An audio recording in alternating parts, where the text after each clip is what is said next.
गुरु रूप प्यारी साध संगत जी, वाहिगुरु जी का खालसा वाहिगुरु जी की फतेह। गुरबाणी विच संतां महापुरखां ब्रह्म ਗਿਆਨੀਆਂ ਦੀ बहुत महिमा दर्शाई गई है। ਕਿਹੜੇ ਸੰਤਾਂ ਦੀ? जिन्हां दा जीवन इस प्रकार होंदा है कि जिन्हां सास गिरास न विसरै, हर नामा मनमंत, धन से सेई नानका पूरन सोई संत। इस करके ਇਹੋ ਜਿਹੇ ਜੀਵਨ ਵਾਲੇ ਸੰਤਾਂ ਨੂੰ ਗੁਰਬਾਣੀ ਵਿੱਚ ਬਹੁਤ ਸਤਿਕਾਰਿਆ ਗਿਆ ਹੈ। ਅਜਿਹੇ ਸੰਤਾਂ ਦੀ ਕਰਨੀ ਬਾਬਤ ਗੁਰਬਾਣੀ ਦਾ ਫਰਮਾਨ ਹੈ, ਸੰਤ ਕਾ ਮਾਰਗ ਧਰਮ ਕੀ ਪੌੜੀ, ਕੋ ਵਡਭਾਗੀ ਪਾਏ। ਅਜਿਹੇ ਕੋ ਵਡਭਾਗੀ ਸੰਤ ਪੁਰਸ਼ਾਂ ਦੀਆਂ ਸੰਖਿਪਤ ਜੀਵਨ ਝਲਕੀਆਂ ਸੰਤ ਗਾਥਾ ਪੁਸਤਕ ਵਿੱਚ ਭਾਈ ਸਾਹਿਬ ਭਾਈ ਵੀਰ ਸਿੰਘ ਜੀ ਨੇ ਕਲਮਬੰਦ ਕੀਤੀਆਂ ਹਨ। ਸੰਤਾਂ ਦਾ ਜੀਵਨ ਲਿਖਣਾ ਅਤਿਅੰਤ ਕਠਿਨ ਮੰਨਿਆ ਜਾਂਦਾ ਹੈ, ਕਿਉਂ ਜੋ ਸਾਨੂੰ ਤੇ ਉਹੀ ਪਤਾ ਹੁੰਦਾ ਹੈ ਜੋ ਅਸਾਂ ਦੇਖਿਆ ਹੁੰਦਾ ਹੈ ਜਾਂ ਸਾਨੂੰ ਦੱਸਿਆ ਹੁੰਦਾ ਹੈ। ਜੋ ਕੁਝ ਸੰਤਾਂ ਦੇ ਸੂਖਮ ਮੰਡਲ ਵਿੱਚ ਚੱਲ ਰਿਹਾ ਹੁੰਦਾ ਹੈ ਉਸ ਨੂੰ ਤੇ ਕੋਈ ਸੰਤ ਬ੍ਰਹਮ ਗਿਆਨੀ ਹੀ ਸਮਝ ਸਕਦਾ ਹੈ। ਹਾਂਜੀ, ਜੋ ਕੁਝ ਸੰਤਾਂ ਦੇ ਸੂਖਮ ਮੰਡਲ ਵਿੱਚ ਚੱਲ ਰਿਹਾ ਹੁੰਦਾ ਹੈ ਉਸ ਨੂੰ ਤੇ ਕੋਈ ਸੰਤ ਬ੍ਰਹਮ ਗਿਆਨੀ ਹੀ ਸਮਝ ਸਕਦਾ ਹੈ ਜਾਂ ਫਿਰ ਸੰਤਾਂ ਨੂੰ ਆਪ ਪਤਾ ਹੁੰਦਾ ਹੈ। ਇੱਕ ਖੁਸ਼ੀ ਦੀ ਗੱਲ ਹੈ ਕਿ ਭਾਈ ਸਾਹਿਬ ਜੇ ਉੱਚੇ ਆਤਮਿਕ ਜੀਵਨ ਵਾਲੇ ਮਹਾਂਪੁਰਖ ਨੇ ਸੰਤਾਂ ਦਾ ਜੀਵਨ ਅੱਖਰਬੱਧ ਕਰਨ ਦਾ ਯਤਨ ਕੀਤਾ ਹੈ, ਜੋ ਕਿ ਆਪ ਵੀ ਅਧਿਆਤਮਿਕ ਗੋਹਜ ਦੇ ਗਿਆਤਾ ਸਨ।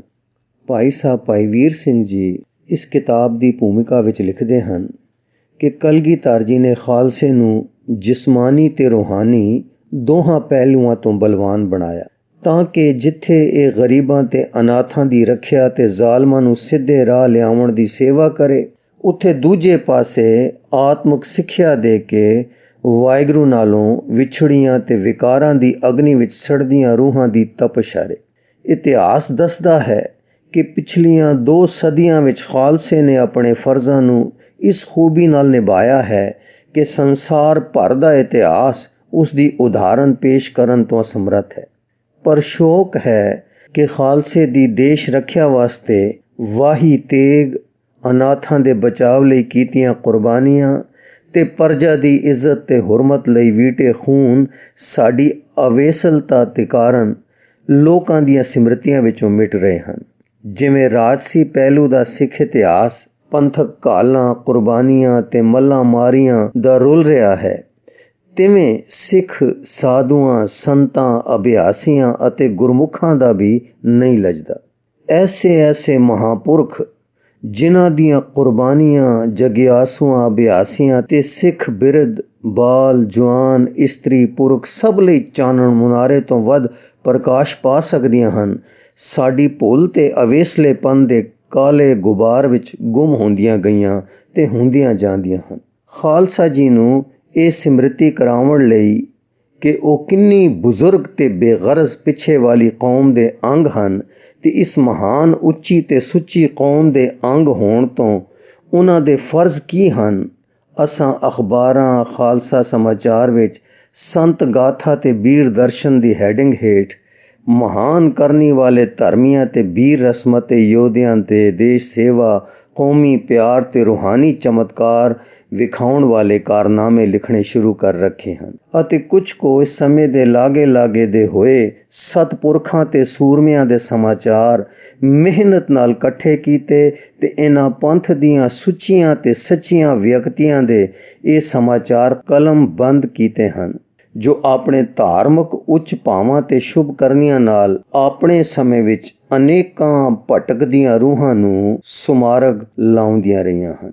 ਇਹ ਪ੍ਰਸੰਗ ਜਿਸ ਤਰ੍ਹਾਂ ਇੱਕ ਪਾਸੇ ਮੁਰਦੇ ਰੂਹਾਂ ਵਿੱਚ ਜੀਵਨ ਕਣੀ ਫੂਕਣ ਵਾਲੇ ਹਨ, ਉਸੇ ਤਰ੍ਹਾਂ ਢਹਿੰਦੀਆਂ ਕਲਾਂ ਵਿੱਚ ਗਈਆਂ ਵਿਅਕਤੀਆਂ ਦੀਆਂ ਰਗਾਂ ਵਿੱਚ ਸ਼ਹੀਦੀ ਖੂਨ ਦੌੜਾਉਣ ਵਾਲੇ ਹਨ। ਹਾਂਜੀ, ਇਹ ਪ੍ਰਸੰਗ ਜਿਸ ਤਰ੍ਹਾਂ ਇੱਕ ਪਾਸੇ ਮੁਰਦਾ ਰੂਹਾਂ ਵਿੱਚ ਜੀਵਨ ਕਣੀ ਫੂਕਣ ਵਾਲੇ ਹਨ, ਉਸੇ ਤਰ੍ਹਾਂ ਢਹਿੰਦੀਆਂ ਕਲਾਂ ਵਿੱਚ ਗਈਆਂ ਵਿਅਕਤੀਆਂ ਦੀਆਂ ਰਗਾਂ ਵਿੱਚ ਸ਼ਹੀਦੀ ਖੂਨ ਦੌੜਾਉਣ ਵਾਲੇ ਹਨ।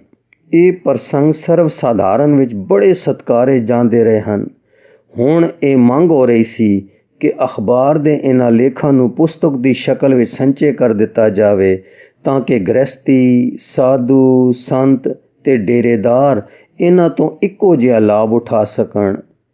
ਇਹ ਸਿਲਸਿਲਾ ਜੇ ਉਪਰੋਕਤ ਅਖਬਾਰ ਵਿੱਚ ਜਾਰੀ ਹੈ ਤੇ ਸੰਗਤਾਂ ਦੀ ਮੰਗ ਹੋਣ ਤੇ ਸੰਤ ਗਾਥਾ ਦੇ ਹੈਡਿੰਗ ਹੇਠ ਛਪ ਚੁੱਕੇ ਪ੍ਰਸੰਗ ਪੁਸਤਕ ਦੀ ਸ਼ਕਲ ਵਿੱਚ ਪ੍ਰਕਾਸ਼ਿਤ ਕੀਤੇ ਜਾਂਦੇ ਹਨ। ਆਓ ਅਸੀਂ ਹੁਣ ਪਿਆਰ ਨਾਲ ਇਹਨਾਂ ਸੰਤਾਂ ਦੇ ਜੀਵਨ ਝਲਕੀਆਂ ਨੂੰ ਭਾਈ ਸਾਹਿਬ ਜੀ ਦੀ ਲਿਖਤ ਰਾਹੀਂ ਮਾਣਨ ਦੀ ਕੋਸ਼ਿਸ਼ ਕਰੀਏ ਜੀ। ਕਿਤਾਬ ਦਾ ਨਾਮ ਹੈ ਸੰਤ ਗਾਥਾ, ਭਾਗ ਪਹਿਲਾ। ਸੋ ਪਹਿਲਾ ਜਿਹੜਾ ਜੀਵਨ ਦਰਜ ਹੈ ਉਹ ਜੀਵਨ ਸ੍ਰੀ ਸੰਤ ਰਾਮ ਕਿਸ਼ਨ ਜੀ ਦਾ ਹੈ। ਜੀਵਨ ਸ੍ਰੀ ਸੰਤ ਰਾਮ ਕਿਸ਼ਨ ਜੀ ਸ਼ਾਹਪੁਰ ਦੇ ਇਲਾਕੇ ਵਿੱਚ ਭਾਈ ਰਾਮ ਕਿਸ਼ਨ ਜੀ ਪ੍ਰਸਿੱਧ ਕਰਨੇ ਵਾਲੇ ਮਹਾਂਪੁਰਖ ਹੋਏ ਹਨ। ਪਹਿਲਾ ਉਹਨਾਂ ਦਾ ਜਨਮ। ਆਪ ਦਾ ਜਨਮ ਸੰਮਤ 1849 ਬਿਕਰਮੀ ਐਤਵਾਰ ਵਾਲੇ ਦਿਨ ਮਹੀਨੇ ਜੇਠ ਇੱਕ ਘੜੀ ਰਾਤ ਰਹਿੰਦੀ ਵੇਲੇ ਪਿਤਾ ਜੀਵਾਇਆ ਰਾਮ ਜੀ ਮਾਤਾ ਰਾਧਾ ਬਾਈ ਜੀ ਦੇ ਗ੍ਰਹਿ ਸ਼ਾਹਪੁਰ ਸ਼ਹਿਰ ਵਿਖੇ ਹੋਇਆ। ਆਪ ਦਾ ਸੁਭਾਅ ਜਨਮ ਤੋਂ ਹੀ ਸ਼ਾਂਤ ਚਿੱਤ, ਸੰਤੋਖੀ, ਧੀਰਜ ਵਾਲਾ ਅਤੇ ਕੋਮਲ ਸੀ। ਆਪ ਦੇ ਪਿਤਾ ਜੀ 10 ਨੌਵਾਂ ਦੀ ਕਿਰਤ ਕਰਕੇ ਅੰਨ ਛਕਦੇ ਸਨ। ਇੱਕ ਦਿਨ ਪਿਤਾ ਜੀ ਵਿਸਾਖ ਦੇ ਦਿਨਾਂ ਵਿੱਚ ਕਣਕ ਦੀ ਲਾਈ ਯਾਨੀ ਵਾਢੀ ਕਰਨ ਵਾਸਤੇ ਗਏ। ਆਪ ਵੀ ਨਾਲ ਗਏ ਤੇ ਪਿਤਾ ਜੀ ਵੱਲੋਂ ਵੇਖ ਕੇ ਕਣਕ ਕੱਪਣ ਲੱਗ ਪਏ। ਕੰਮ ਕਰਦਿਆਂ ਦੁਪਹਿਰ ਹੋ ਗਈ। ਜਦੋਂ ਪਿਤਾ ਜੀ ਨੇ ਇਹਨਾਂ ਦੀ ਕੱਪੀ ਹੋਈ ਕਣਕ ਨੂੰ ਵੇਖਿਆ ਤਾਂ ਕਹਿਣ ਲੱਗੇ ਕਿ ਵੇਖ, ਮੈਂ ਕਿਤਨਾ ਕੰਮ ਕੀਤਾ ਹੈ, ਤੂੰ ਤਾਂ ਕੁਝ ਵੀ ਕੰਮ ਨਹੀਂ ਕੀਤਾ। ਤੇਰੀ ਕਣਕ ਤਾਂ ਮੇਰੀ ਕਣਕ ਦਾ 10ਵਾਂ ਹਿੱਸਾ ਵੀ ਨਹੀਂ। ਉਂਝ ਤਾਂ ਤੂੰ ਚੰਗਾ ਭਲਾ ਤਕੜਾ ਹੈ, ਪਰ ਤੈਥੋਂ ਕੰਮ ਕੋਈ ਨਹੀਂ ਹੁੰਦਾ। ਤੂੰ ਤਾਂ ਧਰਮਸ਼ਾਲੇ ਹੀ ਬੈਣ ਜੋਗਾ ਹੈ, ਜੋ ਬਹੁਤ ਪੜ੍ਹਨ ਤੇ ਪਾਠਾਂ ਵਿੱਚ ਲੱਗਾ ਰਹਿੰਦਾ ਹੈ। ਤੇਰੀ ਗ੍ਰਸਤ ਵਿੱਚ ਕਿਹੜੀ ਥਾਂ। ਭਾਵੇਂ ਪਿਤਾ ਜੀ ਨੇ ਇਹ ਬਚਨ ਗੁੱਸੇ ਵਿੱਚ ਆ ਕੇ ਕਹੇ ਸਨ, ਪਰ ਇਹਨਾਂ ਦੇ ਦਿਲ ਵਿੱਚ ਖੁੱਭ ਗਏ ਕਿ ਮੇਰਾ ਸ਼ੌਕ ਰੱਬੀ ਹੋਣ ਕਰਕੇ ਮੇਰਾ ਥਾਂ ਧਰਮਸ਼ਾਲੇ ਭਾਵ ਗੁਰਦੁਆਰੇ ਹੀ ਹੈ। ਪਿਤਾ ਜੀ ਸੱਚ ਕਹਿ ਰਹੇ ਹਨ। ਸੋ ਆਪ ਨੇ ਦਾਤਰੀ ਉੱਥੇ ਹੀ ਰੱਖ ਦਿੱਤੀ, ਸਹਿਜ ਨਾਲ ਸ਼ਹਿਰ ਚਲੇ ਗਏ ਤੇ ਧਰਮਸ਼ਾਲੇ ਜਾ ਡੇਰਾ ਲਾਇਆ। ਦੂਸਰਾ, ਮਹਾਂਪੁਰਖ ਦੇ ਮੇਲ। ਸ਼ਾਹਪੁਰ ਸ਼ਹਿਰ ਵਿੱਚ ਇੱਕ ਡੇਰਾ ਸੇਵਾ ਪੰਥੀ ਮਹਾਤਮਾ ਦਾ ਸੀ, ਜਿਸ ਦੇ ਮਹੰਤ ਪਰਉਪਕਾਰੀ, ਸ਼ਾਂਤ ਚਿੱਤ, ਉਦਮੀ, ਭਜਨ ਮੂਰਤ ਅਤੇ ਸੰਤੋਖੀ ਭਾਈ ਵਸਤੀ ਰਾਮ ਜੀ ਨਾਮ ਵਾਲੇ ਸਨ। ਭਾਈ ਰਾਮ ਕਿਸ਼ਨ ਜੀ ਨੇ ਇਹਨਾਂ ਦੇ ਚਰਨਾਂ ਵਿੱਚ ਆ ਮੱਥਾ ਟੇਕਿਆ। ਕਿੰਨਾ ਝੱਟ ਲੰਘ ਗਿਆ, ਪਰ ਸਿਰ ਚੁੱਕਿਆ ਹੀ ਨਾ ਤੇ ਨੈਣਾਂ ਵਿੱਚੋਂ ਜਲ ਚਲਿਆ ਹੀ ਜਾਵੇ। ਭਾਈ ਵਸਤੀ ਰਾਮ ਜੀ ਨੇ ਆਪਣੇ ਹੱਥਾਂ ਨਾਲ ਇਹਨਾਂ ਦੇ ਸਿਰ ਨੂੰ ਚੁੱਕਿਆ ਤੇ ਪਾਸ ਬਿਠਾਇਆ। ਫਿਰ ਸਿਰ ਤੇ ਹੱਥ ਫੇਰ ਕੇ ਪੁੱਛਿਆ, ਕਿਉਂ ਬੀਬਾ, ਕਿਧਰੋਂ ਆਇਆ ਹੈ ਤੇ ਤੈਨੂੰ ਕੀ ਚਾਹੀਦਾ ਹੈ। ਤਾਂ ਭਾਈ ਜੀ ਨੇ ਕਿਹਾ, ਜੀਓ, ਚਾਹੀਦਾ ਕੁਝ ਨਹੀਂ। ਜੀਓ ਕਰਦਾ ਹੈ ਕਿ ਆਪ ਦੀ ਸੇਵਾ ਕਰਾਂ ਅਤੇ ਇੱਥੇ ਹੀ ਰਵਾਂ। ਮੈਨੂੰ ਸੇਵਕਾਂ ਵਿੱਚ ਕਬੂਲ ਕਰ ਲਓ। ਭਾਈ, ਤੇਰਾ ਨਾਮ ਕੀ ਹੈ। ਉੱਤਰ ਦਿੱਤਾ, ਜੀ ਰਾਮ ਕਿਸ਼ਨ। ਤਾਂ ਭਾਈ ਜੀ ਨੇ ਗਹੁ ਆਪ ਵੱਲ ਤੱਕਿਆ ਤੇ ਫਿਰ ਪਿੱਠ ਉੱਪਰ ਥਾਪੀ ਦਿੱਤੀ ਤੇ ਕਿਹਾ, ਸੰਤਾਂ ਕੇ ਕਾਰਜ ਆਪ ਖਲੋਇਆ, ਹਰ ਕੰਮ ਕਰਾਵਣ ਆਇਆ ਰਾਮ। ਫਿਰ ਕਹਿਣ ਲੱਗੇ, ਗੁਰੂ ਕੇ ਘੱਲੇ ਬਾਲਕ, ਸਾਧ ਸੰਗਤ ਦੀ ਸੇਵਾ ਚਾ ਲਓ। ਇਹੋ ਕਿੱਤਾ ਹੈ ਜੋ ਸਾਈਂ ਦੀ ਸੇਵਾ ਦਾ ਮੁੱਢ ਹੈ। ਉਧਰ ਜਦ ਸੰਝਾ ਪਈ ਤੇ ਪਿਤਾ ਜੀ ਘਰ ਆਏ, ਪ੍ਰਸ਼ਾਦ ਛਕਿਆ ਤਾਂ ਆਪਣੀ ਇਸਤਰੀ ਤੋਂ ਪੁੱਛਿਆ ਕਿ ਕਾਕਾ ਰਾਮ ਕਿਸ਼ਨ ਕਿੱਥੇ ਹੈ। ਮਾਤਾ ਜੀ ਨੇ ਕਿਹਾ ਕਿ ਤੁਹਾਡੇ ਨਾਲ ਲਾਈਆਂ ਨੂੰ ਜੋ ਗਿਆ ਸੀ। ਪਿਤਾ ਰਾਮ ਜੀਵਾਇਆ ਜੀ ਨੇ ਕਿਹਾ ਕਿ ਮੇਰੇ ਕੋਲੋਂ ਤਾਂ ਦੁਪਹਿਰਾਂ ਦਾ ਆ ਗਿਆ ਹੋਇਆ ਹੈ। ਉੱਥੇ ਕੰਮ ਤਾਂ ਕਰਦਾ ਕੋਈ ਨਹੀਂ ਸੀ। ਜਿਸ ਤੋਂ ਮੈਂ ਗੁੱਸੇ ਹੋ ਕੇ ਝਿੜਕਿਆ ਸੀ ਤਾਂ ਉਹ ਟੁਰ ਆਇਆ ਸੀ। ਸੋਚ ਕੇ ਕਿੱਥੇ ਹੋ ਸੀ, ਹੋਰ ਕਿੱਥੇ ਹੋਣਾ ਹੈ। ਧਰਮਸ਼ਾਲੇ ਹੀ ਸੌਂ ਰਿਹਾ ਹੋ ਸੀ। ਵੇਲਣਾ ਦਾ ਥਾਂ ਥਿੱਤਾ ਉਹੀ ਹੈ ਨਾ। ਚਲੋ ਸਵੇਰੇ ਲਿਆਵਾਂਗੇ, ਹੁਣ ਕੌਣ ਖੇਚਲ ਕਰੇ। ਇਹ ਕਹਿ ਕੇ ਦੋਵੇਂ ਸਹਿਰੇ। ਸਵੇਰ ਵੇਲਾ ਹੋਇਆ। ਪਿਤਾ ਜੀ ਧਰਮਸ਼ਾਲੇ ਗਏ। ਸ੍ਰੀ ਗੁਰੂ ਗ੍ਰੰਥ ਸਾਹਿਬ ਜੀ ਦਾ ਦੀਵਾਨ ਸਜਿਆ ਹੋਇਆ ਸੀ। ਆਪ ਨੇ ਮੱਥਾ ਟੇਕਿਆ, ਫਿਰ ਨਜ਼ਰ ਦੌੜਾਈ ਤਾਂ ਰਾਮ ਕਿਸ਼ਨ ਜੀ ਨੂੰ ਖੂੰਝੇ ਬੈਠਾ ਵੇਖ ਕੇ ਕੋਲ ਜਾ ਕੇ ਹੌਲੇ ਜਿਹੇ ਕਿਹਾ, ਓਏ ਰਾਮ ਕਿਸ਼ਨ, ਤੂੰ ਕੱਲ ਦਾ ਨਿਕਲਿਆ ਹੋਇਆ ਘਰ ਹੀ ਨਹੀਂ ਵੜਿਆ। ਰਾਤ ਕਿੱਥੇ ਰਹੇ ਹੋ। ਚੱਲ ਹੁਣ ਘਰ ਚੱਲ। ਰਾਮ ਕਿਸ਼ਨ ਜੀ ਨੇ ਸਿਰ ਨਿਵਾ ਕੇ ਹੱਥ ਜੋੜ ਕੇ ਕਿਹਾ, ਪਿਤਾ ਜੀ ਹੁਣ ਮਿਹਰ ਕਰੋ ਤੇ ਆਪਣੇ ਬਚਨ ਨੂੰ ਸੁਫਲਾ ਕਰ ਦਿਓ। ਆਪ ਨੇ ਧਰਮਸ਼ਾਲੇ ਜਾ ਰਹਿਣ ਦੀ ਆਗਿਆ ਕੀਤੀ ਸੀ, ਮੈਂ ਸਿਰ ਧਰ ਲਈ ਹੈ। ਹੁਣ ਆਪ ਆਪਣਾ ਬਚਨ ਨਾ ਮੋੜੋ ਤੇ ਮੇਰੀ ਪ੍ਰਤਿਗਿਆ ਪੂਰੀ ਹੋਣ ਦਿਓ। ਇਸ ਤਰ੍ਹਾਂ ਪਿਤਾ ਜੀ ਗੱਲਾਂ ਬਾਤਾਂ ਕਰਦੇ, ਪਿਆਰ ਦੇਂਦੇ, ਕਦੇ ਝਿੜਕਦੇ, ਕਦੇ ਡਰਾਉਂਦੇ ਆਪਣੇ ਸਪੁੱਤਰ ਰਾਮ ਕਿਸ਼ਨ ਜੀ ਨੂੰ ਘਰ ਲੈ ਜਾਣ ਵਾਸਤੇ ਜ਼ੋਰ ਲਾਉਂਦੇ ਰਹੇ, ਪਰ ਆਪ ਘਰ ਨਾ ਹੀ ਗਏ। ਛੇਕੜ ਪਿਤਾ ਜੀ ਘਰ ਚਲੇ ਗਏ, ਪਰ ਪ੍ਰੇਰਨਾ ਕਰਨ ਦਾ ਤੇ ਘਰ ਲੈ ਜਾਣ ਦਾ ਜ਼ੋਰ ਲੱਗਣਾ ਬੰਦ ਨਾ ਹੋਇਆ। ਕਈ ਵਾਰੀ ਮੁੜ ਜ਼ੋਰ ਲੱਗੇ, ਪਰ ਜਦੋਂ ਵੀ ਘਰ ਲੈ ਜਾਣ ਲਈ ਮਾਤਾ ਜੀ ਜਾਂ ਪਿਤਾ ਜੀ ਜ਼ੋਰ ਲਾਵਣ ਤਾਂ ਆਪ ਰੋ ਕੇ ਕਹਿਣ, ਬਾਬਾ ਮੇਰਾ ਆਵਣ ਜਾਣ ਰਹੋ, ਬਾਬਾ ਮੇਰਾ ਆਵਣ ਜਾਣ ਰਹੋ। ਜਦੋਂ ਲੋਕਾਂ ਨੇ ਵੇਖਣਾ ਕਿ ਰਾਮ ਕਿਸ਼ਨ ਜੀ ਦੇ ਲੈ ਜਾਣ ਵਾਸਤੇ ਪਿਤਾ ਰਾਮ ਜੀ ਵਾਇਆ ਜੀ ਤੇ ਮਾਤਾ ਰਾਧਾ ਬਾਈ ਜੀ ਬਹੁਤ ਤੰਗ ਕਰਦੇ ਹਨ, ਤਾਂ ਸਭ ਨੇ ਇਹ ਕਹਿਣਾ ਕਿ ਤੁਸੀਂ ਭਾਈ ਇਸ ਨੂੰ ਕਿਉਂ ਤੰਗ ਕਰਦੇ ਹੋ, ਇਹ ਤੁਹਾਡੇ ਕੰਮ ਦਾ ਨਹੀਂ, ਇਸ ਨੂੰ ਤਾਂ ਕਿਸੇ ਉਚੇਰੇ ਕਿਤੇ ਨੇ ਖਿੱਚ ਲਿਆ ਹੈ, ਜਾਣ ਦਿਓ ਸੂ। ਜਦੋਂ ਤੁਹਾਡਾ ਜੀ ਕਰਿਆ ਕਰੇ ਇੱਥੇ ਹੀ ਆ ਕੇ ਮਿਲ ਜਾਇਆ ਕਰੋ। ਪਰ ਮਾਪੇ ਕੀ ਜਾਣਦੇ ਸਨ ਕਿ ਸਾਡੇ ਘਰ ਹਰ ਕਾ ਦਾਸ ਉਪਜਿਆ ਹੈ ਤੇ ਕੁਲ ਸਫਲ ਹੋਣੀ ਹੈ। ਜੈਸਾ ਸ੍ਰੀ ਕਬੀਰ ਜੀ ਕਹਿੰਦੇ ਹਨ, ਕਬੀਰ ਸੋਈ ਕੁਲ ਭਲੀ ਜਾਂ ਕੁਲ ਹਰ ਕੋ ਦਾਸ, ਜਿਸ ਕੁਲ ਦਾਸ ਨਾ ਉਪਜੈ ਸੋ ਕੁਲ ਢਾਕ ਪਲਾਸ। ਤੀਸਰਾ, ਕਾਲ। ਇੱਕ ਸਮਾਂ ਬੀਤ ਗਿਆ ਹੈ ਕਿ ਰਾਮ ਕਿਸ਼ਨ ਜੀ ਸੇਵਾ ਵਿੱਚ ਲੱਗੇ ਰਹੇ ਹਨ। ਅੱਡਣ ਸ਼ਾਹੀ ਸੰਤ ਆਪਣੇ ਚੇਲੇ ਨੂੰ ਇਸੇ ਤਰ੍ਹਾਂ ਸਿਖਾਇਆ ਤੇ ਸੋਧਿਆ ਕਰਦੇ ਸਨ ਕਿ ਜਦੋਂ ਮਹੰਤੀ ਤੇ ਆਵੇ ਤਦੋਂ ਉਸ ਵਿੱਚ ਹਉਮੈ ਤੇ ਵਿਕਾਰ ਦਾ ਫੇਰਾ ਕਦੇ ਨਾ ਪਵੇ। ਇਸ ਕਰਕੇ ਉਸਦੇ ਸਰੀਰ ਨੂੰ ਸੇਵਾ ਵਿੱਚ ਜੋਈ ਰੱਖਦੇ ਤੇ ਮਨ ਨੂੰ ਪਹਿਲਾਂ ਬਾਣੀ ਨਾਲ ਧੋਂਦੇ, ਫਿਰ ਨਾਮ ਦੇ ਅਭਿਆਸ ਵਿੱਚ ਲਾ ਦਿੰਦੇ। ਅੰਮ੍ਰਿਤ ਵੇਲੇ ਜਾਗਣਾ, ਡੇਰੇ ਦੀ ਸਫਾਈ ਕਰਨੀ, ਦੀਵਾਨ ਸਜਾਉਣਾ, ਸੰਗਤ ਦੀ ਸੇਵਾ ਕਰਨੀ, ਦੀਵਾਨ ਦੇ ਮਗਰੋਂ ਲੰਗਰ ਤਿਆਰ ਕਰਨਾ, ਵਰਤਾਵਣਾ, ਆਏ ਜੀ ਨਾਲ ਰਾਜ਼ੀ ਰਹਿਣਾ, ਕਿੰਨੀ ਖੇਚਲ ਆਵੇ ਰੰਜ ਨਾ ਹੋਣਾ, ਦੂਸਰੇ ਦੇ ਵਾਕ ਕੁਵਾਕ ਸਹਿਣੇ, ਇਹ ਸਾਰੀ ਤਤਿਖਿਆ ਗੱਦੀ ਵਾਲੇ ਸੰਤ ਆਪਣੇ ਮਗਰ ਲਾਣ ਵਾਲੇ ਜਗਿਆਸੂ ਨੂੰ ਸਿਖਾਲਦੇ ਹੁੰਦੇ ਸਨ। ਅੱਡਣਸ਼ਾਹੀ ਡੇਰਿਆਂ ਵਿੱਚ ਭੁੱਖੇ ਨੂੰ ਪ੍ਰਸ਼ਾਦਾ, ਜ਼ਖਮੀਆਂ ਨੂੰ ਮਲਮ ਤੇ ਤਾਪ ਵਾਲਿਆਂ ਨੂੰ ਗਿਲੋ ਆਦਿਕ ਮਿਲਦੀ ਹੁੰਦੀ ਸੀ।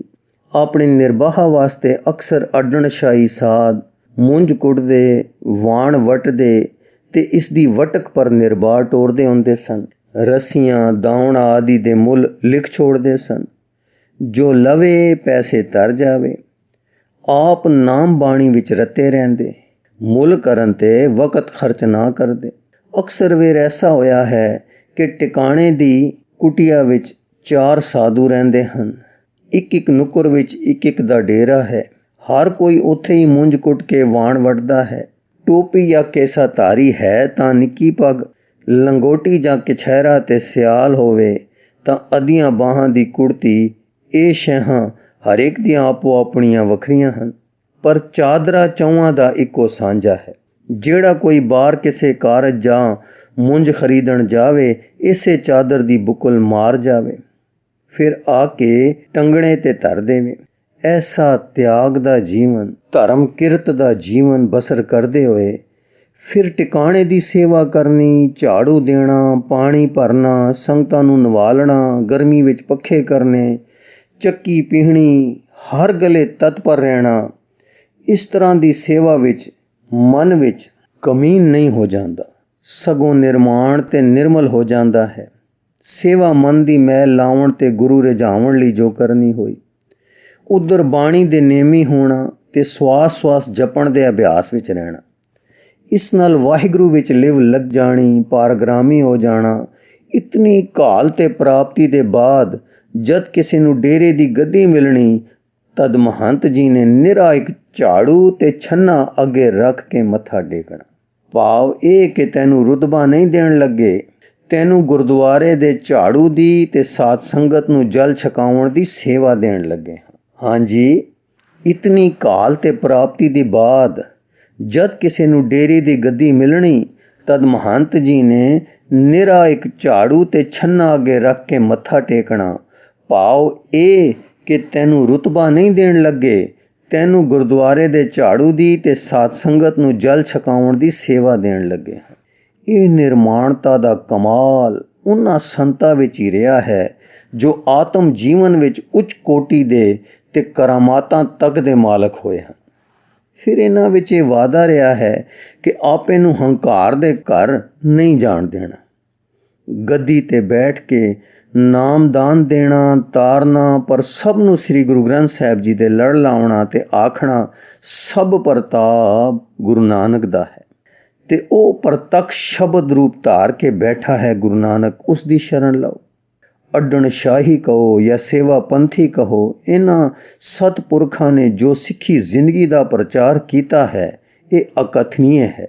ਸੋ ਸੰਪਰਦਾ ਦੇ ਰਿਵਾਜ ਮੁਜਬ ਸ੍ਰੀ ਰਾਮ ਕ੍ਰਿਸ਼ਨ ਜੀ ਚਿਰਕਾਲ ਡੇਰੇ ਦੀ ਸੇਵਾ ਕਰਦੇ ਰਹੇ, ਬਾਣੀ ਪੜ੍ਹਨੀ, ਉੱਠਦੇ ਬੈਠਦੇ ਸਿਮਰਨ ਵਿੱਚ ਰਹਿਣਾ, ਤੇ ਫਿਰ ਜੇ ਭਾਈ ਵਸਤੀ ਰਾਮ ਜੀ ਦਾ ਹੁਕਮ ਹੋਵੇ ਬਜਾ ਲਿਆਉਣਾ, ਸੁਖ ਮੰਨ ਕੇ ਤੇ ਖਿੜੇ ਮੱਥੇ। ਆਪਣੇ ਨਾਮਦਾਤਾ ਗੁਰਮੁਖ ਨਾਲ ਪ੍ਰੇਮ ਤਾਂ ਸੁੱਤੇ ਬਾਤ ਸੀ, ਸਗੋਂ ਉਹਨਾਂ ਦੀ ਕਾਵੜ ਝੱਲਣੀ ਆਪ ਨੂੰ ਸੁਖਦਾਈ ਲੱਗਦੀ ਸੀ। ਇਸ ਭਾਵਨੀ ਦੇ ਨਾਲ ਨਾਲ ਹੀ ਗੁਰਬਾਣੀ ਦੀ ਪ੍ਰੀਤ ਐਸੀ ਵੱਧ ਰਹੀ ਸੀ ਕਿ ਸ੍ਰੀ ਗੁਰੂ ਗ੍ਰੰਥ ਸਾਹਿਬ ਜੀ ਤੋਂ ਵਿਛੜ ਨਹੀਂ ਸਨ ਸਕਦੇ। ਡੇਰੇ ਦੇ ਸਾਰੇ ਕੰਮ ਤੇ ਉਸ ਸਤਪੁਰਖ ਦੀ ਸੇਵਾ ਕਮਾਲ ਦੀ ਕੀਤੀ, ਬਾਣੀ ਤੇ ਨਾਮ ਦੀ ਘਾਲ ਵੀ ਕਮਾਲ ਦੀ ਕੀਤੀ। ਅੰਤ ਨਾਮ ਦੀ ਕਮਾਈ ਲਿਵ ਤੱਕ ਕਪੜਾ ਗਈ। ਗੁਰੂ ਰੂ ਪਿਆਰੀ ਸਾਧ ਸੰਗਤ ਜੀ, ਇਸ ਲਿਖਤ ਦਾ ਅਗਲਾ ਹਿੱਸਾ ਆਪ ਜੀ ਨੂੰ ਅੱਗੇ ਪੜ੍ਹ ਕੇ ਸੁਣਾਉਣ ਦੀ ਕੋਸ਼ਿਸ਼ ਕਰਾਂਗੇ ਜੀ। ਵਾਹਿਗੁਰੂ ਜੀ ਕਾ ਖਾਲਸਾ, ਵਾਹਿਗੁਰੂ ਜੀ ਕੀ ਫਤਿਹ।